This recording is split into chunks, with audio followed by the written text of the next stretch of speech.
நிலையில் இருக்காங்கன்னு அவங்களுக்கு தெரிஞ்ச மாதிரி சொல்லுவாங்க. அதாவது ஒரு வெற்றியான தம்பதிகள் 2 பேரும் வந்து சபைக்கு இவங்க வரையில் வந்து அவங்க அனுமதியோடு தான் சொல்லு. சபைக்கு வரையில் வந்து ஒருத்தருக்கு ஒருத்தர் ஒரே சண்டைக்காடு. நீ பெருசா நான் பெருசா, ஒரே வீட்டுக்குள்ளே இருந்து ஒரே சண்டைக்காடு. எதுக்கு சண்டை வந்தது ஏன் வந்ததுன்னு அவளுக்கே தெரிய மாட்டேங்குன்னு சொல்லுதாங்க. இங்கே வந்து எதுக்கு எங்களுக்கு சண்டை வருது அப்படின்னு தெரிய மாட்டேங்கு. இந்த மாதிரி சொல்லுது. அவரை கண்டா எனக்கு அப்படி கோபமாக வருதுங்க. ஏன்னா அவர் தான் சம்பளம் வாங்கி கொண்டாந்து தாராரு, சொல்லதை வேலை பூரா செய்தார், இடைவிடாமல் சொன்னபடி கேட்காரு, எங்கே கூப்பிட்டாலும் போகிறாரு. ஆனால் அவரை கண்டா இந்த அம்மாவுக்கு கோபமாக வருதான் எப்போ பார்த்தாலும். இந்த அம்மா என்ன சொன்னாலும் அவருக்கு கோபமாக வருமா. இப்படி வந்தாங்க. இப்போ அவங்க எப்படி இருக்காங்க அப்படிங்கிறத சொல்லுவாங்க, எப்படி சபையோடு இருக்காங்கங்கிறத சொல்லுவாங்க. ரொம்ப புரிஞ்சுக்கிட்டாங்க. இவன் சபை இங்கேருந்து உணர்த்தத விஷயத்த உடனே புரிஞ்சுக்கிடுதாங்க. அது எந்த விஷயமாக இருந்தாலும் சரி, எது மூலமாகவோ அவங்க தெரிஞ்சுக்கிடுதாங்க. பிரபஞ்சத்தில் இருந்து அவங்க என்ன நினைக்காங்களோ சபையிலேருந்து அதுக்கு பதில் போயிடுது சூட்சமத்தில். அதெல்லாம் உணர்ந்து உயர் ஞான பயணத்தை மேற்கொண்டுக்கிட்டு இருக்காங்க. அவங்க அதுக்கு ஒன்றும் பெருசாக வந்து அவங்க மெனக்கிடலை. ஒரே நம்பிக்கை, சபையில் ஆற்றல் இருக்குது. சித்தர் தான் சிவபெருமானு, அகத்திய பெருமானும் இருக்கார், சபையில் இருக்கார். எல்லா நூல் சாங்கும் சீடர்கள்லாம் அவங்கவங்க உள்ள ஆற்றலோடு இருக்காங்க. அகத்தியராக இருக்காங்க, விஸ்வாமித்திரராக இருக்காங்க. எல்லாம் சபை வந்து இறை சூழ் அமர்ந்திருக்கு. இறை தான் ஆட்சி பண்ணுது. அகத்தியம் நிறைஞ்ச சபை அப்படின்னு நினச்சி வாழும் சித்தர்கள்லாம் சிவமாக அகத்தியமாக விஸ்வாமித்திரா பாம்பாட்டி சித்தரா இருந்து அனுக்கிரகம் கொடுக்காங்க. அப்படிங்கிறத உயர் சரணாகதிக்கு கிடைச்ச பரிசு. அந்த குடும்பம் வந்து ஆதி கைலாய சிவசூட்சம நூலை நம்பினதுக்கு உண்டான பரிசு. இன்னும் என்னமோ சொல்லிக்கிட்டே போகலாம். மொத்தத்தில் சபையில் ஆற்றல் இருக்குதுன்னு தெரிஞ்சுக்கிட்டாங்க, சபையை நம்பிட்டாங்க. அதனால் அவங்களுக்கு என்ன புதையல் கிடச்சிருக்குன்னு கேளுங்க. வாழ்க்கையில் எவ்வளவு ஆனந்தமாக இருக்காங்க. அந்த அம்மா சிரிச்சுக்கிட்டே தான் இருக்கும். அருளாய் அருளாய் அமைதியாய் பொறுமையாய் நிதானத்தோடு ஆதி நிலையிலிருந்து எங்கிருந்து வருகின்றீர்கள், என்ன நிலை நிலவியது, தற்பொழுது நிலை என்னவென்று பொறுமையோடு அமைதியாக உரைக்க அகத்தியன். எல்லா தம்பதிகளும் இவ்வளோ ஒரு ஆதி இறை சூட்சம நூல் உள்நுழைய அற்புதமாக உரையாட அகத்தியன் ஆசி வழங்கி மகிழ். ஓம் அகதீஷாய நமக.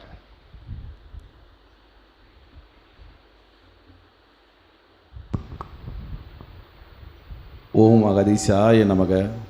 ஓம் சிவமகா வாழை சித்தர் திருவடிகள் போற்றி. ஓம் பிரபஞ்ச மகா அகத்திய வாழை சித்த சபை போற்றி. ஐயா, நாங்கள் திருச்சியிலேருந்து வரோம். இப்போ நாங்கள் இங்கே வந்து 2 வருஷம் ஆச்சு. இங்கே வந்து நாங்கள் ஃபஸ்ட்டு வந்ததே இங்கே வந்து ஒரு பெரிய பிரச்சனையில் தான் நாங்கள் வந்தோம். நான் இங்கே வந்து உண்மையை தான் சொல்ல போகிறேன், வேறு எதுவும் நான் மாற்றி சொல்ல போகிறது கிடையாது. எங்கள் வாழ்க்கையில் நடந்ததான் சொல்கிறேன்.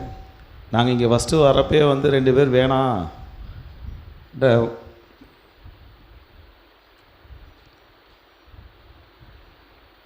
அந்த முடிவில் தான் வந்தோம். அப்புறம் ஐயாவை பார்த்து பேசுகிறோம்.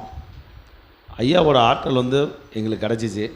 ஐயா சொன்ன வழிமுறையில் பின்பற்றி நடந்தோம். வாழ்க்கையில் கொஞ்சம் கொஞ்சமாக தான் மாற்றம் வந்துச்சு. ஏன்னா நம்மளோட வினைநிலைகள் அது மாதிரி இருக்குது. நம்ம எடுத்தோன்னே கொடுத்துட்டாங்கன்னா இதோட இது என்ன நம்ம தெரியாமல் போயிடும். அதனால் அவங்க சொன்ன ஆகமாத்தெல்லாம் நாங்கள் ஃபஸ்ட்டு செஞ்சுக்கிட்டே வந்துட்டு இருந்தோம். இப்போவும் அதே மாதிரி அப்பா என்ன சொல்கிறாங்களோ, ஒரு சிறு வீட்டில் ஒரு சின்ன ஒரு இது நடந்தாலும் இங்கேருந்து நாங்கள் ஆசி வாங்காமல் நாங்கள் எதுவுமே பண்ணுறதில்ல. 2வது, எந்த கோயிலுக்கும் நாங்கள் இப்போ போய் சாமி கும்பிட்றதே கிடையாது. ஐயா வந்து நாங்கள் வீட்டில் வச்சு தான் பூஜை பண்ணிக்கிட்டு இருக்கோம். சிவமகா வாழை சித்திர அகத்திய பெருமானே காலையிலையும் சரி நைட்டும் சரி அவங்க 2 பேர்த்தையும் நாங்கள் முழுதாக நாங்கள் ஏற்றுக்கிட்டோம். ஆனால் வாழ்க்கையில் பிரச்சனைகள் இருக்குது. அதான் சொன்னல, வினை நிலைகளை பொறுத்து நம்மளோட இது நடந்துக்கிட்டு இருக்குது. போக போக சரியான்ற நம்பிக்கை எங்களுக்கு ஆல்ரெடி வந்துருச்சு.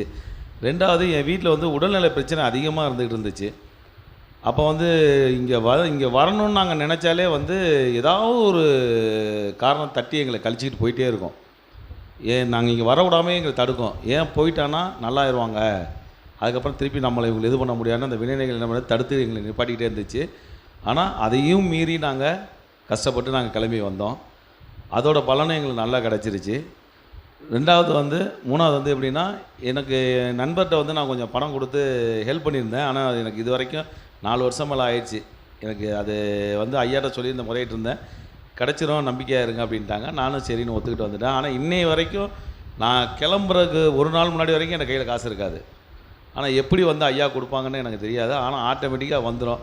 இன்னை வரைக்கும் நான் என் வீட்டில் அதான் சொல்லுவேன், எதுவாக இருந்தாலும் ஐயா மேலே பாரத்தை போட்டு போங்க, ஐயா உனக்கு வந்து எதாவது பண்ணிடுவாங்க. எனக்கு உண்மையிலுமே சொல்கிறேன், இங்கே வந்ததுலேருந்து முன்னாடியே நான் ரொம்ப இவ்வளோ சொல்லுவான் என்கிட்ட, ரொம்ப மாற்றங்கள் உங்கள்கிட்ட வந்திருக்குங்க, எப்படின்னு தெரியல எனக்கு.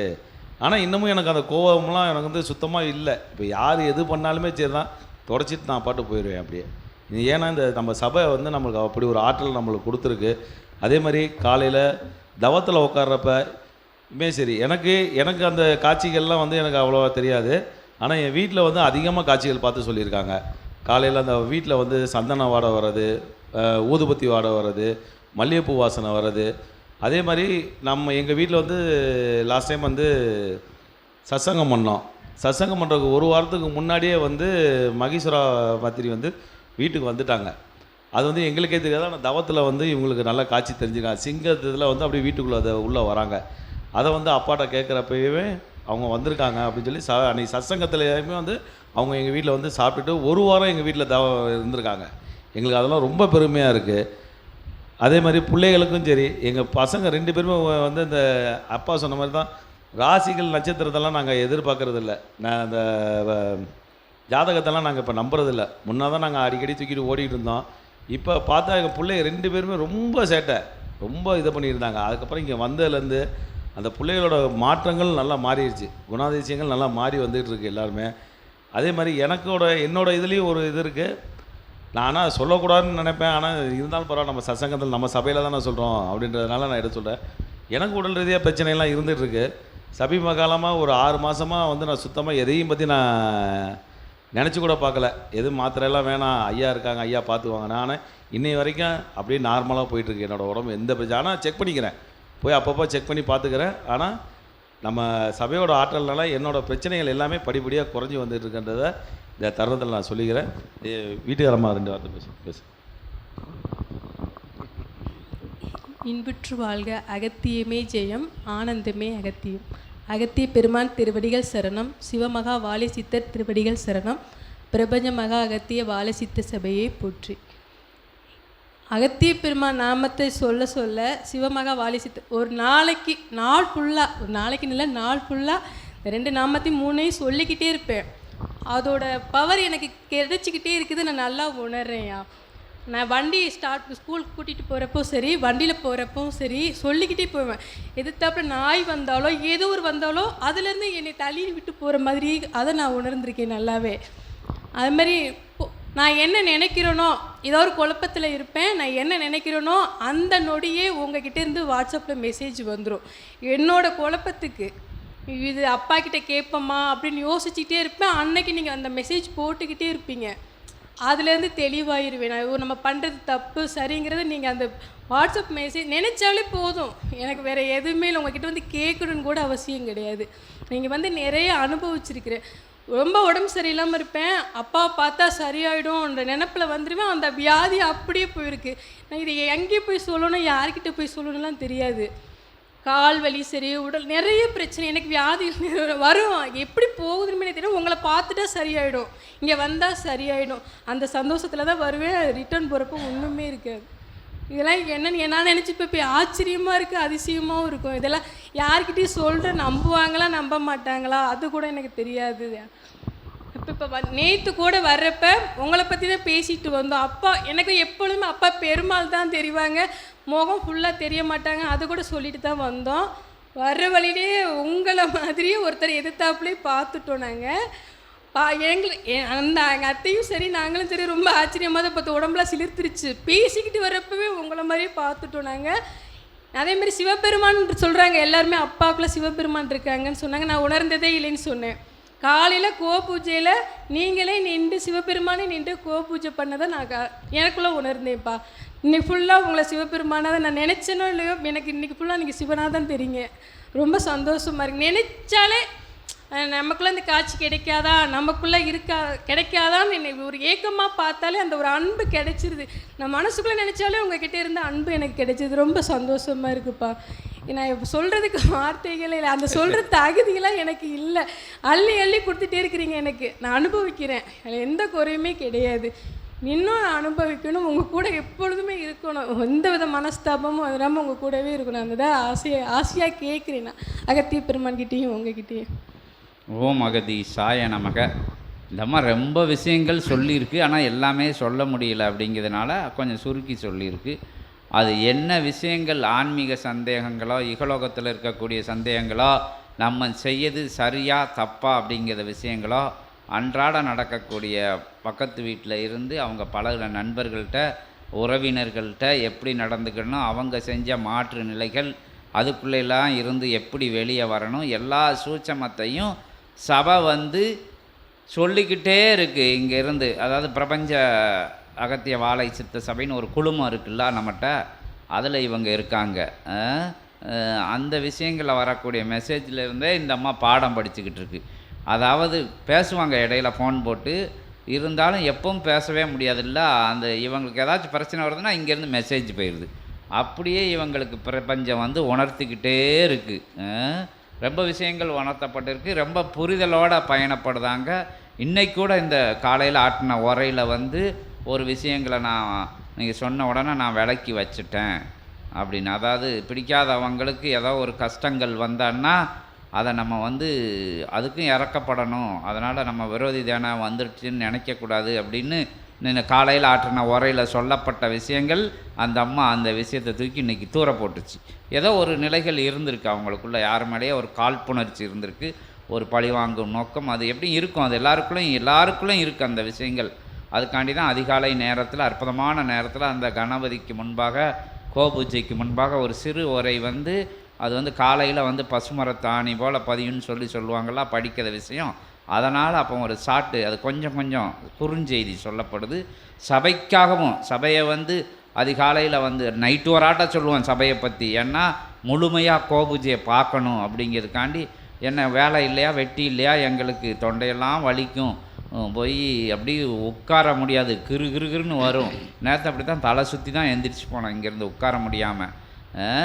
அப்படிலாம் எதுக்கு சொல்லுதுன்னா, யாராச்சும் ஒருத்தங்க உயர்ந்துடட்டும், அவங்கள்ட்ட உள்ள வேட்டு மாட்டு நிலைகள்லாம் போயிடட்டும் அப்படின்னு நைட்டு சொல்லுது, காலையில் போய் சொல்லுறது. எதுக்குன்னா சபையை உணரணும். என்ன இல்லை சபையில் இங்கே என்ன வேறு உணர்றதுக்கு வேறு ஒன்றும் கிடையாது. இது சும்மா இந்த விஷயங்கள், இந்த சூழலை வச்செல்லாம் ஒரு ஆளை மாற்ற முடியாது. இது இறை சபை சூட்சமத்தில் இருக்குது அப்படிங்கிற விஷயம். இது ஒரு கட்டடம் தானே, இங்கே சிலை இருக்குது, அபிஷேகம் பண்ணுதாங்க, அன்னதானம் போடுதாங்க அப்படின்னு நிலைக்குள்ளே யாரும் இந்த எல்லையில் போயிடக்கூடாது. அப்படிங்கிறதுனால உயர் சூட்சம் இங்கே நடந்திருக்கு. இத்தனை சித்தர்கள் வேலை இல்லாமல் அங்கே உட்காந்துருக்காங்க. முருகப்பெருமான் ஆற்றலாக இங்கே ஒரு கம்பிக்குள்ளே உட்காந்துருக்காருன்னா எப்படி உட்காந்துருக்காரு? எல்லாமே உயர் சூட்சமும். நாளைக்கு இயல்பில் பிரபஞ்சம் பூரா சபை வளரப்போகுது, அது வேறு விஷயம். அப்போ குனிஞ்சு நிற்பாங்க, கும்பிட்டு நிற்பாங்க, கூத்தாடுவாங்க, அங்கே பிரதர்சனம் பண்ணுவாங்க, எல்லா விஷயங்களும் செய்வாங்க. இப்போ ஒன்றுமே இல்லாமல் உண்மையை மட்டும் வச்சுக்கிட்டு பயணப்படுதோம். சரணாகதியை மட்டும் வச்சுக்கிட்டு பயணப்படுறதில் சரணாகதியை பரிசாக எடுத்துக்கிட்டு சொல்லி கொடுக்கும். இங்கே வர்றவங்ககிட்ட வேறு எதுவும் கேட்கறது கிடையாது, சரணாகதியை கேட்கும். அப்போ அவங்க சரணாகதியோடு இருந்தால் தான் சபையோட ஆற்றலை அவங்களோட பிரயோகிக்க முடியும். அவங்க மேலே சும்மா பூஜையை பார்த்துட்டாலோ வணங்கி நின்றுட்டாலோ இங்கே கேட்டதை ஏதாச்சும் கொடுத்துட்டு போயிட்டாலோலாம் ஒன்றும் செய்ய முடியாது. சபையோட ஆற்றலை சொல்லணும்னு மாறி மாறி எங்களை வேதனைப்படுத்திக்கிட்டு எங்களுக்கு உள்ளுக்குள்ளே உடல் ரீதியாக வரக்கூடிய வினை நிலைகளெல்லாம் பிரபஞ்சத்தோட அகத்திய பெருமான் திருவடியில் சமர்ப்பணம் செஞ்சுட்டு மயங்கி விழுந்தால் கூட பரவாயில்லை, எல்லாம் நெஞ்சிலிருந்து இங்கே வரைக்கும் புண்ணாக வந்துடும். அந்த நுரையீரலாக இந்த இறப்பையெல்லாம் புண்ணாயிரும். ஆனால் பேசுவோம், விடாமல் பேசுவோம், கடைசி மூச்சு இருக்கந்தண்டியும் பேசுவோம். ஆற்றலே இல்லைன்னா தான் எந்திரிச்சு போவோம், உள்ளே படுக்கிறதுக்கு போவோம். அதே மாதிரி முக்கி பேசுவோம். எதுக்குன்னா ஒரு ஆளாச்சும் உயர்வாக சபையை வணங்கி நிற்கட்டும் அப்படிங்கிறத ஒரே ஆசையோட. அப்படின்லாம் காலையில் தான் அதிகாலை நிகழ்த்தக்கூடிய அந்த சின்ன விஷயங்கள் கூட என்ன டெய்லி நிற்க வச்சு பேசுகிறானே அப்படின்னு கூட ஒரு சிலர் மாற்று வேற்று நிலைகளில் உள்ளவங்க இருப்பாங்க. ஆனால் இன்றைக்கி உள்வாங்கின சீடர்களை நான் ரொம்ப பார்த்தேன். ஏன்னா 100 பேர்கிட்ட சொல்லையில் ஒரு ஆள் கிடைச்சா சீடராக போகணும் அப்படின்ட்டு. அதனால் இன்றைக்கி சொன்ன விஷயங்களில் வந்து பறைசாற்று நிலைகள் மூலமாக போய்கிட்டு இருக்கு. எங்கே உலகம் ஃபுல்லாக போய்கிட்டு இருக்கு. ஒவ்வொருத்தரும் திருந்துவாங்க, ஒவ்வொருத்தரும் மாறி சிவசபையோட அங்கத்தினர் ஆவாங்க, ஒவ்வொருத்தரும் நம்ம இடத்துக்கு வராட்டாலும் பரவாயில்ல தர்ம யுகத்துக்குள்ளே குதிச்சிருவாங்க. அப்படிங்கிற ஒரே நிலையோடு தான் எப்படியும் யுகம் மாறணும். எப்படியும் யுகம் மாறணும்னா உள்ளே இருந்து சிவநூல் பேசும். அந்த உரை வந்து ஒரு நிகழ்வு வந்து இவங்களுக்கு சொல்லி, அது சின்ன விஷயங்களாக தெரியலாம் எல்லாருக்கும், ஆனால் அது எங்களுக்கும் பெரிய விஷயம். ஏன்னா ஒரு வேற்று மாற்று நிலைகளுக்குள்ளே வந்து தம் விரோதி கஷ்டப்படையில் வந்து அது வந்து குளிர்காயதம் வந்து மனுஷன் கிடையாது, அது இறைத்தன்மை கிடையாது, அது இறை சபையோட மாண்பும் கிடையாது அப்படிங்கிற விஷயத்தை சொல்லப்பட்டது அவங்களுக்கு பசுமரத்தாணி மாதிரி அடிச்சிருக்கு. எப்பா நான் அதுக்குள்ளே இருந்து வெளியே வந்துட்டேன்னு அப்போவே இந்த அம்மா சொல்லிருச்சு. அதைத்தான் நாங்கள் எதிர்பார்க்கோம். அது பெரிய வெற்றி. இந்த ஒரு அம்மா மட்டும் ஆகலை, இது வெளியே சொல்லிடுச்சு. வெளியே சொல்லாமல் எத்தனையோ பேர் உள்ளுக்குள்ளே அவங்க செஞ்ச தப்பை வருந்தினதை நான் பார்த்தேன், என் மனக்கண்ணில் பார்த்தேன். இன்னும் சாமி சொல்லிட்டாங்க, இன்னும் அந்த விஷயத்துக்குள்ளே தலையிடக்கூடாது, பக்கத்து வீட்டு விஷயம் கஷ்டப்படையில் நம்ம கை கட்டி சிரிக்கக்கூடாது அப்படிங்கிற விஷயத்தை இன்றைக்கி உறுதிமொழி மாதிரி எடுத்திருக்காங்க சீடர்கள், இங்கே இருந்த சீடர்கள். அதை நான் பார்த்தேன். அங்கே மங்கையர்கள் வந்து மெயினாக வந்து பெண்கள் வந்து அந்த விஷயத்துக்குள்ளே போனதை என்னால் அகத்திய பெருமான் கொடுத்த ஞானத்தால் பார்க்க முடிஞ்சது. இது பிரபஞ்சம் பூரா போகையில் எத்தனை பேர் திருந்துவாங்க. அதுக்கு தான் அப்படி உடம்புன்னு பார்க்காம யார் என்ன நினச்சாலும் பரவாயில்லை, நல்லவங்களுக்கு இது பயனுள்ளதாக இருக்கணும், ஏறி வர்றவங்களுக்கு இது ஒரு கவுராக இருக்கணும், ஒரு படிக்கட்டாக இருக்கணும், ஒரு ஏதோ ஒரு முன்னேற்றத்துக்கு உண்டான ஒரு உந்து சக்தியாக இருக்கணும் அப்படின்னு சொல்லப்படுற விஷயங்கள். இங்கே எதுவுமே வந்து விரயம் ஆகாது. சித்த சபையில் விதைக்கக்கூடிய சொற்சொடர்கள்லாம் அது வந்து யுக யுகமாக இருக்கும். யூடியூப்பில் இருக்கிற மாதிரி அது பிரபஞ்சத்தில் பதிஞ்சிரும். சூட்சமாக சீடர்கள் செவிக்குள்ளே அது போயிடும். அவங்க முன்னேறிக்கிட்டு வராங்க. அதை சொன்னதுக்கு நன்றி. என்ன வெளிப்படையாக வந்து சொல்லதுக்கு ஒரு மனநிலை வேணும். அதை இந்த அம்மா உடனே வந்து அங்கனே சொல்லிடுச்சு, எப்போ அதுக்குள்ளே இருந்து வெளியே வரேன் அப்படின்னு சொல்லி ஓப்பனாக சொல்லிடுச்சு என்ன நிலை அப்படின்னு. ஏன்னா அப்பப்போ இது அவங்க வீட்டில் பிரச்சனை நடக்கும், நான் இங்கேருந்து மெசேஜில் போட்டுருவேன், எப்பா நீங்கள் இப்படி கரெக்டாக போட்டு எப்படிப்பா உங்களுக்கு தெரியும் அப்படின்னு அந்த அம்மா ஆனந்த கண்ணீரோடு ஃபோன் பண்ணி பேசும். அது என்னென்னா சொல்லுவேன், நீங்கள் பிரபஞ்சத்திட்ட சொல்லுதையே பிரபஞ்சம் வந்து பதில் சொல்லுது. அது பிரபஞ்சமாக சிவசபை இருக்குது, சித்தர்கள்லாம் இங்கே சூழ்ந்து இருக்காங்க. நீங்கள் சிவசபையை பணிஞ்சு நிற்கல, சிவசபை பதில் கட்டாயம் கொடுக்கும், விடைகள் கட்டாயம் கொடுக்கும். உங்கள் குழப்பத்தில் இருந்து அது வந்து உங்களை மீட்டெடுக்கும். குழிக்குள்ளே கிடந்தால் கவுறு விட்டு வெளியே தூக்கி எடுத்துரும். அதை சிவசபை நிதர்சனமாக செஞ்சுட்டு வருது. எல்லாரும் அதுக்கு சாட்சி. அந்த ஒரு அம்மா இங்கே வந்தது, அதை ஆப்ரேஷன் பண்ணி அங்கே கிடக்கு கோயம்புத்தூரில், உங்கள் எல்லையில் தான். அது வாயில் வந்து வழியில் வந்து வேறு எதுவும் அது சொல்லலை. எல்லாமே அது இன்னும் ரொம்ப சூட்சமாக இருக்குது. அது வந்து அகதீசாய நமக சிவமகா வாழை சித்தர் திருவடிகள் போற்றிங்கிற வார்த்தை தான் வந்துக்கிட்டு இருக்குது. அந்த அம்மாவுக்கு போய் ஆப்ரேஷன் பண்ணது பாலதிரிபுர சுந்தரி போய் ஆப்ரேஷன் பண்ணியிருக்கு. எங்கேயாச்சும் நடக்குமா? அந்த அம்மா தான் தெரிஞ்சிருக்கு. ஆப்ரேஷன் பண்ணையில் பாலதிரிபுர சுந்தரி தான் ஆப்ரேஷன் பண்ணதுன்னு சொல்லுது. அது இன்னும் சுய நினைவு இல்லாமல் அந்த வழி நிலைகளில் வேதனை நிலைகளில் இருந்துட்டு வருது. அதையும் வந்து அகத்திய பெருமான்கிட்ட சமர்ப்பணம் செய்தோம். அது நல்லபடியாக வரணும் அப்படிங்கிற விஷயத்தையும் பிரபஞ்சத்தினோட திருவடிகளை சமர்ப்பணம் செஞ்சு எல்லா வேற்று மாற்று நிலைகளாக வெனநிலைகளாக வருது. இருந்தாலும் சிவசபையை சரணடையில் எல்லா நிலைகளும் போகணும். சில நேரங்களில் சலனப்பட்டுதாங்க, சஞ்சலப்பட்டுதாங்க, அதனால் பயணங்களில் தடை வந்துடுதே தவிர சபை கொடுக்குற விஷயத்துலேருந்து என்றைக்கும் நிற்காது. சபை கொடுத்துக்கிட்டே இருக்கும். அதுக்கு இவங்கள மாதிரி ஏகப்பட்ட சாட்சிகள் இருக்காங்க. சிறு குழந்தைகள் சாட்சியாக இருக்குது. தாத்தாங்க அவங்களுக்கு என்ன தெரியும்? தாத்தான்னு சொல்லுன்னா என்ன தெரியும் எங்களுக்கு? அங்கே எங்கள் பாட்டி வீட்டுக்கு போக வேண்டாம், மாமா வீட்டுக்கு போக வேண்டாம், சித்த சபைக்கு கூட்டுட்டு போங்கன்னு தான் சொல்லுது எல்லா பிள்ளைகளும். அது முன்னாடி இருந்து அது ஒரு வரப்பிரசாதமாக இருக்குது. என்னன்னு தெரில. நம்ம எல்லா பிள்ளைகளையும் மாதிரி தான் அந்த பிள்ளைகளையும் பார்க்கோம். சொல்லப்போனால் ரொம்ப பிரியமாக கூட நம்ம இல்லை. ஏன்னா ரொம்ப பிள்ளைய வர்றதுனால தனித்தனியாக கவனங்கள் சின்ன பிள்ளைய மேலே செலுத்த முடியலை. ஆனால் பிள்ளைய பூரா இந்த எல்லையை வந்து ரொம்ப ஆனந்தமாக, இங்கே என்ன இருக்குது? ஒன்றுமே இல்லை. அந்த வெத்துக்கு இந்த கம்மா தெரியும், இங்கிட்டு இது தெரியும், இங்கே ஒன்றும் தெரியாது. சிவகூரை தான் இருக்குது, அந்த இடம் தான் இருக்குது, வேறு எதுவும் கிடையாது. இங்கே அப்படி ஒரு விஷயமும் இப்போ தோட்டம் கூட இருக்குது, தோட்டத்துக்கு கூட அந்த பிள்ளைய பின்னாடியாச்சும் பம்பு செட் இருக்கும், எல்லோரும் போய் குதூகலமாக இது குளிச்சுட்டு வரும் இங்கே வரத ஆட்கள், முன்னாடி வரத பிள்ளைகள்லாம். இப்போ அதையும் கூட சொட்டு நீர் போட்டு அதுவும் கூட பூமிக்கு அடியில் போய்கிட்டு இருக்கு. ஆனால் இந்த சிவகூரை அந்த பீடம் இது ரெண்டு, இந்த வேப்ப மரம் இதுதான் இருக்குது. ஆனால் அவங்க அமெரிக்கா, நீங்கள் கனடாவில் கொண்டு, நியூயார்க்கில் கொண்டு, எங்கே சிங்கப்பூரில் கொண்டு விட்டாலும் அவ்வளோ சந்தோஷமாக இருக்க மாட்டாங்க. அது என்ன, சிவசபையோட ஒரு நல்ல அதிர்வலைகள். இங்கே சித்தர்கள் இருக்காங்க, அவங்க குழந்தைகள் மனசோட குழந்தைகளோட குழந்தைகளாக விளையாடுதாங்க, பால திரிபுர சுந்தரியாக இருந்து விளையாடுதாங்க, குழந்தைக்குள்ளேயே போயிடுதாங்க சித்தர்கள். அதனால் குழந்தைகள் இந்த எல்லையை மறக்காமல் இருக்குது அப்படின்னு எங்களுக்கு தெரியுது. அதனால தான் சீடர்களும் நீங்கள் இங்கே வந்து வண்டான எல்லை என்ன உங்களுக்கு இழுக்குன்னா சபையோட ஆற்றல் வந்து உங்களை மகிழ்ச்சி அடைய செய்யுது. இங்கே வந்து என்னென்னமோ சொல்லுதாங்க, இங்கே தேவாதி தேவர்கள்லாம் வந்து விளையாண்ட இடம்னு சொல்லுதாங்க. ஏன்னா சிவசபைன்னா இந்த எல்லைன்னு மட்டும் கிடையாது, சூட்சம் பிரபஞ்ச சபை. அங்கே வந்து எல்லாரும் காலத்தை போக்கியிருக்காங்க. அதாவது அம்பாலும் சிவபெருமானும் விளையாண்ட இடம்னு சொல்லுதாங்க, மகாலட்சுமியும் பரந்தாமனும் விளையாண்ட இடம்னு சொல்லுதாங்க, முருகப்பெருமானும் அன்னையர்களும் விளையாண்ட இடம்னு சொல்லுதாங்க, முருகப்பெருமான் இங்கே சுற்றி சுற்றி வேலோட விளையாண்டுக்கிட்டு இருக்கக்கூடிய இடம்னு சொல்லுதாங்க. இப்படி ஏகப்பட்ட விஷயங்கள் இந்த சபைக்கு இருக்குது. அந்த விஷயங்களாக இருக்கிறதுனால இந்த சபை வந்து எல்லாருக்கும், கர்ணனுக்கும் இந்த எல்லைக்கும் சம்பந்தம் ரொம்ப இருக்குதுன்னு சொல்லப்படுது. எல்லாரும் இது வந்து கொடுத்துக்கிட்டே இருக்கிற இடம், அல்ல குறையாத அமுத சுரபி இருக்குதுன்னு சொல்லுதாங்க. அதை சொன்னாங்களா, அமுத சுரபி எங்கே இருக்குதுன்னு தேடிக்கிட்டே இருக்காங்களா, அட்சய பாத்திரம் அது சித்த சபையில் தான் இருக்குதுன்னு சொல்லுதாங்க.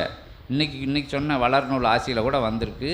அந்த அமுத சுரபினா சாப்பாடு கொடுக்கறது மட்டும் கிடையாது, ஞானத்தை கொடுக்குது, ஞான போதனையை கொடுக்குது, இறை சிந்தனையை கொடுக்குது, தர்ம சிந்தனையை கொடுக்குது, எல்லா விஷயங்களையும் கொடுத்துக்கிட்டே இருக்கிற இடம் இது. அல்ல பிரபஞ்ச புதையலாக இங்கேருந்து வந்துக்கிட்டே இருக்குது. எல்லா சித்தர்களும் சொல்லுதாங்க. அகத்திய பெருமான் ஒரு ஆள் மட்டும் சொல்லலை, அவர் படையே சொல்லிக்கிட்டு இருக்கு. இது எப்படின்னா நூல் வழியாக இல்லாமல் சூட்சமத்தில் சொல்லிக்கிட்டு இருக்காங்க. நூல் எப்போ பார்த்தாலும் இங்கே பேசிக்கிட்டே இருக்குது. இது உறங்கா நூல், இது வந்து உறங்காதான் இந்த நூல், எப்பவும் ரெஸ்ட் எடுக்குன்னு சொல்லுதாங்க. அதுக்கு இருந்தாலும் இன்னும் அதில் உள்ள கிளை நூலெல்லாம் அங்கே தான் பேசிக்கிட்டு தான் இருக்குது. அதனால் இது எப்போ பார்த்தாலும் இங்கே இருந்து ஞான உபதேசம் சித்தர்களும் தேவர்களும் பண்ணிக்கிட்டே இருக்காங்க, ஆனந்தத்தை கொடுத்துக்கிட்டு இருக்காங்க, வினை அகற்றிக்கிட்டு இருக்காங்க. அதனால் இந்த சபையோட ஆற்றல் சூட்சமாக எல்லைகள் தாண்டி, ஆழி தாண்டி, நாடு நகரங்கள்லாம் தாண்டி, மொழிகள் தாண்டி எல்லாத்துக்கும் ஆனந்தம் கொடுத்துக்கிட்டு இருக்கு. அது யூடியூப் வழியாக இன்னும் இங்கே வராமல் எத்தனையோ பேர் சூட்சமாக பயணப்பட்டுக்கிட்டு இருக்காங்க, சபையோட ஆற்றலை வச்சே பயணப்பட்டுக்கிட்டு இருக்காங்க. அப்படி நிகழ்வுகளும் நடந்துக்கிட்டுருக்குன்னு சொல்லி உங்களோட சபையோட அனுபவத்தை பகிர்ந்துக்கிட்டதுக்கு சபையிலிருந்து உங்களுக்கு எல்லாரும் பாராட்டு முதல்ல கைதட்டிக்கிடணும். எல்லாரும் ஓம் அகதீஷாய நமக. என்னமா ரொம்ப விஷயங்களாக நடந்துக்கிட்டு இருக்கு, ஆனால் சொல்ல முடியல அந்த அம்மாவுக்கு. நானும் கொஞ்சம் சொல்லிவிட்டு இங்கிட்ட உள்ளுக்குள்ளே போயிட்டேன், சபைக்குள்ளே போயிட்டேன். அவங்க ரொம்ப சபையோடு ஒன்றி சந்தோஷமாக இருக்காங்க, சபையாகவே இருக்காங்க. அவங்க வீட்டில் வந்து சபை தான் இருக்குது. அது அவங்க வீட்டில் வந்து ஒரே வழிபாடு முறைகள், சந்தன வாடை, குங்குமம், அது என்னது விபூதி வாடை, எல்லா விஷயங்களும் சந்தோஷம் அனுபவிச்சுக்கிட்டு இருக்காங்க. மிக என்ன தென்காசியில் வாங்கிட்டு போனோம்ல, அப்போ அதை சாமி ரூமில் ஒட்டியிருக்கோமா, என் பையன் பார்த்துட்டு எங்கே திரும்பினாலும் தாத்தா நம்மளை பார்க்குற மாதிரியே இருக்கிறாங்க வீட்டுக்கு சுற்றி அப்படின்றான் அவனு. பசங்க ரொம்ப சந்தோஷமாக இருக்கிறாங்க. இங்கே வர்றதுக்குன்னா வித்தியாக நிற்கிறாங்க. இப்போ கிளம்புறீங்களா, எங்களை கூட்டிகிட்டு போகலையா அப்படிங்கிற, ஸ்கூல்னால விட்டுட்டு வரேன், மற்றபடி லீவ் விட்டாலே எங்கள் அப்பா அம்மா வீட்டுக்குலாம் போக ஆசைப்பட மாட்டாங்க, இங்கே தான் வரணும், வேறு எங்கேயுமே போக. ஆமாம், அப்படி பார்த்தோம்னா அவங்கள்டலாம் அவளை ரொம்பலாம் நம்ம வந்து அவங்கள எப்படி மடியில் உட்கார வச்சு தாத்தாமாரு பாட்டிமாரு மாதிரி கொஞ்சம்லாம் விளையாடலை. இங்கே உள்ள ஆற்றல் அப்படி விளையாடுறாங்க.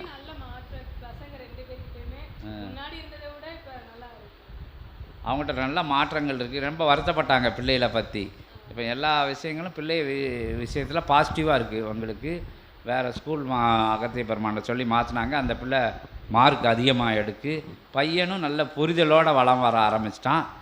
இதுக்கு இவங்க ஒரு எடுத்துக்காட்டுன்னு சொல்லி இவங்கள மாதிரி அங்கே அந்த எல்லையில் ஏகப்பட்ட ஃபேமிலிகள் இருக்குது. அது பேரெல்லாம் அவங்க வந்து வரையில் அவங்களோட அனுபவங்களை பகிர்ந்துக்கிடுவாங்க. எல்லா ஃபேமிலியும் வரிசையாக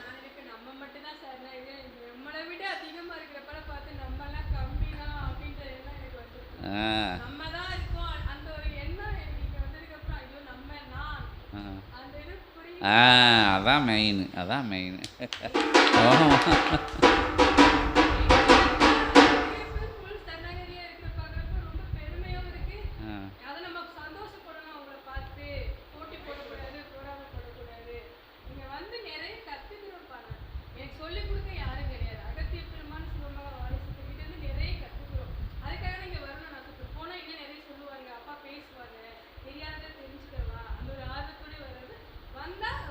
நாங்கள் என்னத்தை சொல்லுதோம், அந்த சிவாஜி கணேசன் அந்த படத்தில் சொல்லுவார்ல, அந்த பானபத்திரன்னு ஒரு ஆள் இருந்தார், அவர் சொல்லி கொடுக்கறத வச்சு நாங்கள் உளறிக்கிட்டு இருக்கோம் அப்படின்னு சொன்ன மாதிரி, அந்த அகத்திய பெருமான் சொல்லி கொடுக்கறத வச்சு நாங்கள் உளரத்தான் செய்தோம்.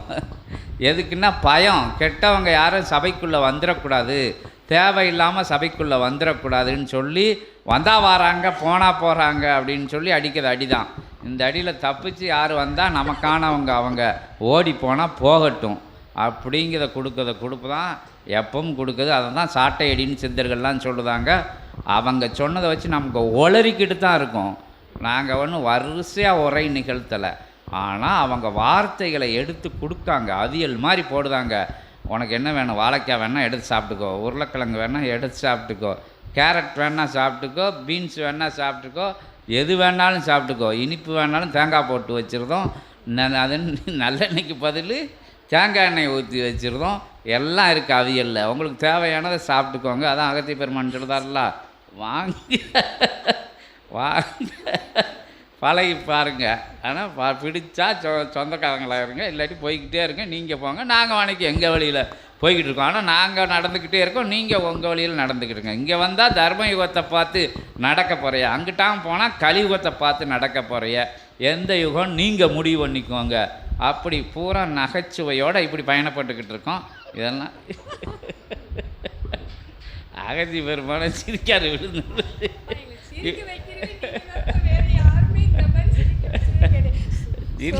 சொந்தக்காரவங்களாம் எப்போ அழுக வைக்கலான்னு பார்க்குறாங்க. இங்கே வந்தால் தான் சிரிப்பு சந்தோஷம் எல்லாத்தையும் இங்கே தானே அனுபவிக்கிறோம் நாங்கள். அதாவது அவங்க யாருக்கிட்டடா கற்றுக்கிட்ட, உன் ஆசான் யாரு, எவங்கிட்ட கற்றுக்கிட்டான்? நான் பாட்டில் மாடு மேய்க்கும் போது பாடிக்கிட்டு இருக்கேன், அந்த பாட்டை கேட்டு நீ ஓடன நான் என்ன செய்வேன் அப்படிங்கிற மாதிரி இவன் வளர்றான், நாங்கள் வளர்றோம், அதை கேட்டு நீங்கள் வளர்றீங்க, அவ்வளோதான். ஓம் அகதி சாய நமக. ஏன்னா இங்கே வந்து பேர் கிடைக்கணும், புகழ் கிடைக்கணும்னு நாங்கள் வளரலை. இங்கே வந்து யுகம் மாறணும், மனுஷங்க மாறணும் அப்படிங்கிற உயர்ந்த சிந்தனை தான் இருக்கே தவிர சபை வளரணும், சபை வளரணும்னு ஒரு நோக்கம் இருந்தாலும் எதுக்கு வளரணும், எங்களுக்காண்டி வளரணும்னு நினைக்கல. இன்னும் கூட கூட ஆட்களை வந்து மாற்றணும் அப்படிங்கிறதுக்காண்டி தான். அப்புறம் எல்லைகள் எதுக்கு, கார் எதுக்கு, கேரவேன் எதுக்கு, எல்லாமே எதுக்கு, எல்லாமே வந்து யுகத்தை மாற்றணும் அப்படின்னு சொல்லிட்டு. ஏன்னா எல்லாம் ஒவ்வொரு பொருளுக்கும் இங்கே வரலாறு இருக்குது. ஒவ்வொரு சின்ன வேலில் இருந்து, குச்சியில் இருந்து, கம்பில் இருந்து, வயரில் இருந்து எல்லாமே பிரபஞ்ச மாற்றத்துக்காக சேமித்து பார்த்து பார்த்து அது அகத்திய பெருமானுக்கு தெரியும். எடுக்கையில் அது வந்து இது வந்து பிள்ளைகளுக்கு எடுத்தாலும் கூட இது பிரபஞ்ச மாற்றத்துக்கு பயன்படுமா அப்படிங்கிறது சிந்தனை தான் வரும். ஒரு சேலை எடுத்தாலும் சரி, ஒரு சட்டை எடுத்தாலும் சரி, இது வந்து கலியுக மாற்றத்துக்கு தேவைப்படுமா அப்படின்னு வைக்குது. அதே மாதிரி தான் சீடர்களையும் நாங்கள் பிறக்கிறோம். இங்கே இருக்கிற பொருள் எல்லா பொருளுக்கும் வரலாறு உண்டு. இதெல்லாம் ஏதோ பணத்திமுறையோ இல்லாட்டி தேரப்போக்குலேயோ வாங்கி வச்ச பொருட்கள் கிடையாது. காலுக்குள்ளே கைக்குள்ளே மிதிப்பட்டு போகும். ஆனால் உயர்ந்த நோக்கங்களுக்காக வாங்கப்பட்ட விஷயங்கள் எல்லாமே ஒவ்வொரு எது யுகம் மாறணுங்கிறதுக்காண்டி ஒவ்வொரு விஷயமாக பொறுக்கி எடுத்து சேர்த்த விஷயங்கள். அதே மாதிரி தான் சீடர்களை பொறுக்குதோம். நாங்கள் சும்மா தேரப்போக்கு மாதிரி பேசுகிற மாதிரி இருக்கும். இந்த சீடர்களை எங்கே வைக்கலாம், இவங்க மாறையில் சபைக்கு என்ன நன்மை கிடைக்கும், இவங்க எத்தனை பேரை மாற்றுவாங்க, அதே சிந்தனை தான் இருக்க போய் தான் ஒவ்வொரு சீடர்களையும் நாங்கள் தனித்தனியாக பார்க்க வேண்டியது இருக்குது. ஏன்னா அவங்களுக்குள்ளே ஒரு கிளைச்சபை இருக்கும், அவங்களுக்குள்ளே ஒரு இல்சபை இருக்குது, இல்சபைக்குள்ளே ஒரு கிளைச்சபை இருக்குது, கிளைச்சபைக்குள்ளே எத்தனை கிளைச்சபை இருக்குதுன்னு தெரியாது. அதனால தான் ஒவ்வொரையும் உத்து உத்து பார்ப்போம். எங்கேருந்து அங்கேருந்து வந்திருக்கு, இங்கேருந்து வந்திருக்கு, கம்முன்னு உட்காந்துருப்பாங்க, உம்முன்னு உட்காந்துருப்பாங்க, அலட்சியமாக உட்காந்துருப்பாங்க, ஆணவமாக உட்காந்துருப்பாங்க, அகந்தையாக உட்காந்துருப்பாங்க. அப்படி வர்றவங்களையெல்லாம் புன்னகையால் சரி செஞ்சு தேருவாங்களா தேர மாட்டாங்களா அப்படின்னு ஒரு கண்ணோட்டம் மண்டக்குள்ளேயே இருக்கும். பேசுறதுல இருந்து, அவங்க சிவசபையில் இருந்து நைட்டு தங்கதுல இருந்து, அவங்க கோபூஜை பார்க்கறதுல இருந்து தனித்தனியாக பார்ப்போம். நாங்கள் தனித்தனியாக பார்ப்போம், ஒவ்வொருத்தரையும் பார்ப்போம். சூட்சமத்தில் சித்தர்கள் ஃபுல்லாக பார்த்துக்கிட்டு இருக்கிறது வேற, எங்களுக்கு கொடுத்த ஞானத்தை வச்சு தனித்தனியாக அவங்கள ஒத்துநேக்குவோம். இது இன்றைக்கி தான் விட்டு சொல்லுதோம். சொற்பொழிவு நடந்துக்கிட்டு இருக்கையில் அகத்திய பெருமான் உரையாற்றையில் யார் மூஞ்சி எப்படி மாறுது, யார் அலட்சியமாக இருக்காங்க, யார் கேட்காங்க, யார் தவத்துக்குள்ளே போகிறாங்க, யார் வணங்கி நிற்காங்க, யார் ஃபோனை பேசிக்கிட்டு, யாரோ ஃபோனை பார்த்துக்கிட்டு இருக்கிற ஆளுக்கெல்லாம் இங்கே இருக்காங்க, யார் ஃபோனில் கேம் விளாண்டுக்கிட்டு இருக்காங்க, எல்லா விஷயம் இங்கே கவனிக்கப்படும். தேறினவங்க அது சல்லடையில் போட்டு தூக்கியாச்சு. தேறின விஷயத்தை முத்துக்களாக இங்கிட்டு எடுத்து வைக்க போகிறோம், குப்பையில் தூக்கி அங்கிட்டு தட்ட போகிறோம். அந்த விஷயத்தை தான் பிரபஞ்சம் பார்த்துக்கிட்டு இருக்கே தவிர, இங்கே அதி நுட்பமாக, அதி உயர்வாக, அதி உன்னதமாக, அதி இறை சூட்சமமாக பயணப்பட்டு நடந்துக்கிட்டு இருக்கு. சிரிக்காங்கன்னா சிரிக்காங்கன்னு மட்டும் நினச்சிடக்கூடாது, அது பெருஞ்சிரிப்பு. அதுக்குள்ளே எல்லாரையும் வகைப்படுத்துத சிரிப்பு, இனங்காணக்கூடிய சிரிப்பு. அந்த ரேடர் பார்வைம்பாங்கல்ல, அங்கங்கே இங்கேருந்தே இப்படி பார்த்தாலே ஆப்ரேஷன் தான். தேருமா தேராதா ஸ்கேன் பண்ணிடுவோம். ஒவ்வொரு ஆளுக்களையும் ஸ்கேன் பண்ண வச்சுருவாங்க. எத்தனையோ இடர் இன்னல் கொடுக்கக்கூடிய சீடர்கள், மாற்று வேற்று நிலைகளில் வந்தவங்கள்லாம் திருந்தி சீடர்களாக இருக்காங்க. சரணாகதியாக கும்பிட்டு விழுந்து கும்பிட்டு குளிதவண்ணவங்கள்லாம் காணாமல் போயிட்டாங்க. ஏன்னா எல்லாம் பிரபஞ்சம் பார்த்துக்கிட்டு இருக்கு. நல்ல நினப்போடு வர்றவங்களுக்கு நல்லது இங்கே நடக்கட்டும் நடக்கட்டும். முன்னாடி சொல்லுவாங்க கிராமங்களில், வீட்டில் கிராம அதாவது கிரக லட்சுமிகள் இருக்கும், கிரக தேவதைகள் இருக்கும். அது என்ன சொன்னாலும் அதோட வேலை என்ன, நடக்கட்டும் நடக்கட்டும் அப்படியே நடக்கட்டும்னு சொல்லிக்கிட்டே இருக்குமா. அதனால் கெட்ட வார்த்தைகள் பேசிடக்கூடாது. இந்த வேறு மாதிரி அபசகுணமான வார்த்தைகள் பேசினா அது சொல்லிக்கிட்டே இருக்குது, மறந்து போய் நடக்கட்டும் அப்படின்னு சொல்லிடுமா அப்படின்னு ஒரு பயங்காட்டு. அதுக்காண்டி நல்ல வார்த்தைகளே சொல்லணும் அப்படிங்கிற மாதிரி இங்கே எல்லாமே நடக்கட்டும் நடக்கணும் தான் சொல்லிக்கிட்டே இருப்பாங்க. அதனால் இங்கே நல்லதை மட்டும்தான் நம்ம நினைக்கணும், கெட்ட விஷயங்களை நினச்சிடவே கூடாது. கெட்ட விஷயங்கள் நினச்சா திருப்பி அனுப்பிச்சி விட்ருவாங்க. நெகட்டிவான நினப்புக்குள்ளே போகக்கூடாது. சிரிக்கம்னா சிரிக்கிறதுக்குள்ளே 1000 சூட்சமங்கள் இருக்குது. எல்லாத்தையும் விட்டு ஒரு ஆள் இப்படி மேடை ஓட்டு சிரிக்க முடியாது. கோட்டின்னு சொல்லிடுவாங்க, லூசுன்னு சொல்லிடுவாங்க. ஆனால் இங்கே சிரிப்பெல்லாம் இறைவனோட சிரிப்பு. அதை எல்லாரும் வரவேற்கக்கூடிய நிலை. எல்லாரும் எப்படி ஆன்மீக சொற்பொழிவு நிகழ்த்திக்கிட்டு இருக்காங்க, இங்கே எப்படி நிகழ்த்திக்கிட்டு இருக்கோம் அப்படிங்கிறத பார்த்தாலே தெரியும். இங்கே ஆனந்தத்தோட அகத்தியம், அகத்தியத்தோட ஜெகத்தியம், ஜெகத்தியத்தோட தர்மயுகம் பயணம் நடந்துக்கிட்டு இருக்குது. என்ன எல்லாமே ஆனந்த நிலை. அப்போ தர்மயுகம் ஆனந்தமாக இருக்கணும் அப்படிங்கிறதுக்காண்டி எல்லாரும் தங்களை இப்போ அகத்திய பெருமானுக்கு என்ன இப்படி சிரிக்கன்னா அவருக்கு என்ன வேலை இருக்குது? இமயமலையில் வேலை இருக்குது, கைலாய மலையிலையா அங்கே சிவபெருமானு வெயிட்டிங். ஆனால் அது கைலாயத்தையே இடம்பெயர்த்தி மாற்றி அமைச்சிட்டாங்க, அது வேறு விஷயம். இந்த நிகழ்வுகள்லாம் அகத்தியன் எத்தனை கோடி அகத்தியராக வேணாலும் பரிமணிக்கலாம். இப்போ மனுஷங்களே அஷ்டாவதானி, நவாவதானி, தசாவதானின்னுக்கிட்டு இருக்காங்க. அப்போ தேவர்கள் எல்லா இடங்கள்லையும் இருந்து அனுக்கிரகம் கொடுக்காங்க. இங்கே உட்காந்துருக்க அகத்தியர் உங்கள் வீட்டில் உட்காந்துருப்பார், இன்னொரு கிளைச்சபையில் உட்காந்துருப்பார், அங்கே உட்காந்துருப்பார், எல்லா இடமும் நிறைஞ்சிருப்பாங்க. அது இறை சூட்சமும். அதே மாதிரி சபை எல்லா இடத்துலையும் எல்லா இல்லங்களையும் நிறைஞ்சி உங்களை மாதிரி எல்லாரையும் மகிழ்ச்சி படுறதுக்கு பல கிளைகளாக இல் சபைகளாக பிரபஞ்சத்தின் அங்கமாக இருந்து சூட்சமத்தில் செயல்பட்டு வருது. எல்லைகள் தாண்டி செயல்படுது, ஆளிகள் தாண்டி செயல்படுது, அகிலமெல்லாம் செயல்படுது, 14 லோகமும் செயல்படுது. அப்படி செயல்பட தான் நீங்கள் எல்லாம் உட்காந்துக்கிட்டு இருக்கேன்னு சொல்லி நீங்கள் பாக்கியவான்கள். உங்களை அடைஞ்சதுக்கு நாங்கள் பாக்கியவான்கள். இதை பார்த்துக்கிட்டு இருக்கிறத அகத்தியரோட ஆனந்தப்படதை பார்த்து எல்லாரும் நம்ம பாக்கியவான்களாக இருந்து இறை திருவடி, அகத்திய மகா திருவடியை பணிஞ்சு நிற்போம். அகத்தியிட்ட ஆசி வாங்கிக்கவள். கடைசியான்னா இந்த இந்த இந்த நிகழ்வில் நிறைவாக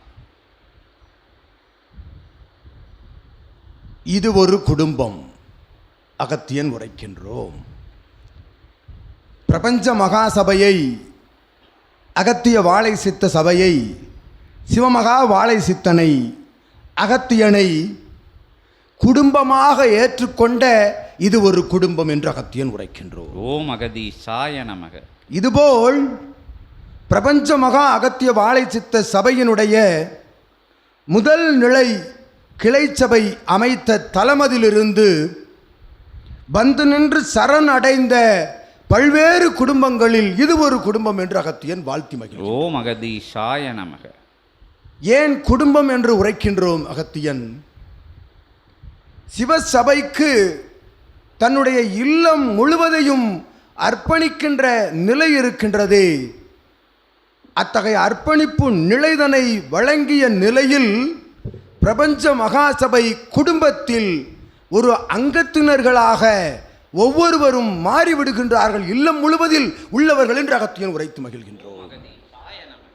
சபையில் அங்கமாக இல்லம் இருக்கின்றது, இல்லத்தில் இருக்கும் அங்கத்தினர்கள் சபையில் அங்கத்தினர்களாக இருக்கின்றார்கள். இறை சூட்சம நூல் அவர்களது இல் சபையை வலம் வந்து கொண்டிருக்கின்றது என்று உரைக்கின்றோம். ஓம் அகதீஷாய நமக. ஒவ்வொரு இல் சபைகளிலும் இருக்கக்கூடிய அத்துணை நிலைகளையும் அவள் உரைத்தவாறு நினைக்கின்ற கணம் ஒரு குழப்ப நிலை நிலவுகின்ற பொழுது சித்தனது சாதனத்திலிருந்து வருகின்ற அற்புதமான அத்தகைய பறைசாற்று நிலை, சாதனத்திற்குள்ளிருந்து வருகின்ற விளக்க நிலை, அதனை எனக்கு ஆன்மாவிற்குள் சென்று அக்குறையை நிவர்த்தி செய்தது என்று உரைக்கின்றாளே பெண்மணியும் சீடனும். அது எவ்வாறு? பிரபஞ்ச மகா சபை என்பது பிரபஞ்சம் முழுவதும் வியாபித்திருக்கின்றது என்று அகத்தியன் உரைக்கின்றோம். ஓம் அகதீஷாய நமக. ஆகவே இச்சபைக்கு பிரபஞ்ச மகா அகத்திய வாழை சித்த சபை என்ற நாமத்தினை அகத்தியன் தாரை வார்த்திருக்கின்றோம். ஓம் அகதீஷாய நமக. வெறும் சபை என்று வைத்திருக்கலாம், அகத்தியன் சபை என்று வைத்திருக்கின்றான், சிவமகா வாழை சித்த சபை என்று வழங்கி இருக்கலாம் அல்லவா? கலியுக தேவசித்த சபை என்ற நாமம் துவங்கிய காலம், கலியுகத்தில் தேவர்களும் சித்தர்களும் பிரபஞ்ச ஆற்றலெல்லாம் அமர்ந்து தவம் கண்டு வரும் மாநிலர்களின் பாவ சாப நிலைகளை நீக்கி அவர்களுக்கு விமோசன நிலையளித்து ஞான நிலை நோக்கிய பயணத்தை மேற்கொண்ட சபை கலியுக தேவசித்த சபை என்று உரைக்கின்றோம் அகத்தியன். ஓம் அகதீஷாய நமக. அவ்வாறு கலியுக தேவசித்த சபை மெல்ல மெல்ல மெல்ல ஜீவ ஏடுகளில் பயணப்பட்ட காலங்களில் இருந்து அகத்தியன் ஆற்றிய அகத்தியன் ஊட்டிய அத்துணை ஞான உணவுகளை எல்லாம் உண்டு, கசப்பான ஞான உணவுகளையெல்லாம் உண்டு தேர்ந்த அத்தகைய நிலை கொண்டவன் ஆசானாய் அமர்ந்திருக்கும் சபை என்பது காலங்களில் ஆதிசிவ சூட்சம நூலாய் உருப்பெற்று பிரபஞ்சமகா அகத்திய வாழைச்சித்த சபை என்ற நாமம் தாங்க பெற்றது அகத்தியனால் என்று உரைக்கின்றோம். ஓம் அகதீஷாய நமக. ஆகவே பிரபஞ்ச மகா சபை என்பது பிரபஞ்சம் முழுவதும் வியாபித்திருக்கப்பட்டிருக்கின்றது. ஒவ்வொரு தலத்திலும் பிரபஞ்ச மகாசபையின் ஆற்றல் வியாபிக்கப்பட்டிருக்கின்றது. அவ்வாறு பிரபஞ்ச மகாசபை ஆற்றல் ஆங்காங்கு அமர்ந்திருக்கின்ற பொழுது பிரபஞ்ச மகாசபையை ஏற்றுக்கொள்கின்ற இல் சபை, ஒரு இல்லம், ஒரு சீடனை சுற்றிலும் பிரபஞ்ச ஆற்றல், சபையின் ஆற்றல், சித்தனின் ஆற்றல், சித்தர்களின் ஆற்றல், அவர்களுக்குள் இருக்கும் சரணாகதி ஆற்றலால் அது சூழ்ந்து இருக்கின்றது என்று அகத்தியன் உரைக்கின்றார். ஓம் அகதீஷாய நமக. ஒரு சீடனை, இல்லத்தை, ஒரு குணபதியை இத்தகைய ஆற்றல் சூழ்ந்திருக்கின்ற பொழுது அவர்கள் எத்தலத்தில் யாம் உரைத்தவாறு அப்பெண்மணிக்கு உரைத்தவாறு எவ்வில்லத்தில் எத்தலத்தில் அமர்ந்திருந்தாலும் அமர்ந்திருப்பது வாழ்வது பிரபஞ்ச மகாசபையில் தான் என்று அகத்தியன் உரைக்கிறார். ஓம் அகதீஷாய நமக. அவ்வாறு பிரபஞ்ச மகாசபையில் வாழ்ந்து கொண்டிருக்கின்ற உங்களோடு தான் சித்தன் வாழ்ந்து கொண்டிருக்கின்றான். உணர்வு நிலைக்குள் சூட்சமமாய் இருந்து உணர்த்தி கொண்டிருக்கின்றான் அத்துணை நிலையையும் என்று அகத்தியன் உரைத்து மகிழ்ந்தார். ஓம் அகதீஷாய நமக. ஆகவே அதற்கு முடிவு நினைக்கின்ற அத்தகைய நொடி அளவிலே அது வழங்கப்படுகின்றது என்று அகத்தியன் உரைக்கின்றோம். ஓம் அகதீஷாய நமக. இது இக்குடும்பத்தில் மட்டுமல்ல, சரணடைந்த அத்துணை குடும்ப அங்கத்தினர்களது நிலைகளுக்குள்ளும் அவரவர்களின் இல்லத்திலும் நிகழ்ந்து கொண்டிருக்கின்றது நிதர்சனமாக என்று அகத்தியன் உரைக்கின்றோம். ஓம் அகதீஷாய. அதனை ஒவ்வொரு சீடர்களும் அவரவர்கள் சயன காலங்களில் கண்டு கொண்டிருக்கின்றார்கள். ஒவ்வொரு தவ நிலைகளிலும் கண் மூடா காலங்களிலும் சிவ சபையின் ஆற்றலை, சித்தனின் ஆற்றலை, பிரபஞ்ச ஆற்றலை கண்டு கொண்டிருக்கின்றார்கள் என்று அகத்தியன் உரைக்கின்றோம். ஓம் அகதீஷாய. இது ஒரு குடும்பம். அத்தகைய தலைநிலை கிளைச்சபை கண்ட தலத்தில் இதுபோன்று பல்வேறு குடும்பங்கள் உரைத்தாலே ஒரு நிலை அதிஉயர் உன்னத நிலை என்று அகத்தியன் உரைக்கின்றோம். ஓம் அகதீஷாய. நாம் ஒருவர் மட்டும்தான் சரணாகதியோடு இருக்கின்றோமா? யாம் தான் சபையில் சரணாகதியோடு இருக்கின்றோமா?